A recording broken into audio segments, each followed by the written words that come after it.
கரூர் சம்பவத்திற்கு பிறகு இந்த கீரைத்தண்டு இருக்கு இல்லைங்களா, தலை வளர்ந்து நல்லா அந்த கீரைத்தண்டு தான் அப்படி பார்க்க முடியும் நீங்கள். அப்படி இருந்த ஒரு கீரைத்தண்டை அப்படி பிடுங்கி வெயிலில் போட்டிங்கன்னா என்ன ஆகும்? அந்த மாதிரி ஒரு நிலைமைக்கு தான் தாவேக்காவினர், குறிப்பாக விஜய் அப்படி போயிட்டாங்க. ஏன்னா சாதாரண விஷயம் கிடையாது. இந்த கரூரில் நடந்த விஷயம் வந்து சாதாரண விஷயம் கிடையாது. 41 பேர் வந்து சொல்ல முடியாத ஒரு துயரம். அந்த துயரத்திலேருந்து மீண்டு வர்றது மிகப்பெரிய கஷ்டம். அதை தாண்டிய பல பிரச்சனைகள். இது யார் மேலே தவறு, வந்து இது நீதி கிடைக்குமா கிடைக்காதா, இது எப்படி போகும் இந்த வழக்கு?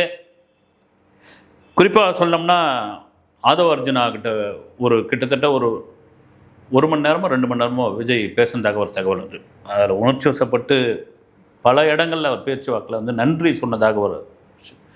காரணம் என்னென்னா, இது உச்சநீதிமன்றத்திற்கு கொண்டு போனதே வந்து ஆதவ அர்ஜுனா தான்.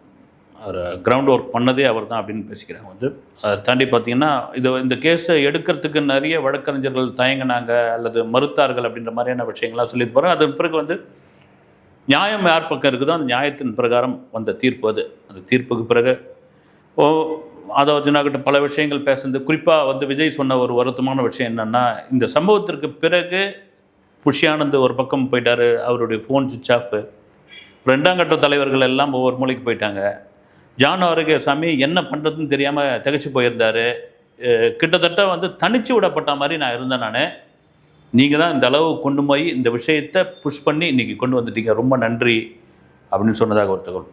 இதை தாண்டி இந்த விவகாரம் பெரும் பிரச்சனையாக மாறிக்கிட்டு இருக்கும் பொழுது ஒரு முக்கியமான நபர், மிக முக்கியமான நபர், அவர் வந்து ஒரு சாணக்கியத்தனமானவர்னு கூட சொல்லலாம். அரசியலில் யார் என்னன்னு தெரியல, இது ஒரு யோகமாக தான் பேசிக்கிறாங்க. அவர் விஜய்கிட்ட பேசுனதாகவும் கிட்டத்தட்ட ஒரு 3 மணி நேரம் விஜய்கிட்ட பேசி இந்த உச்சநீதிமன்றத்துக்கு போகிறதுக்கு முன்னாடி வந்து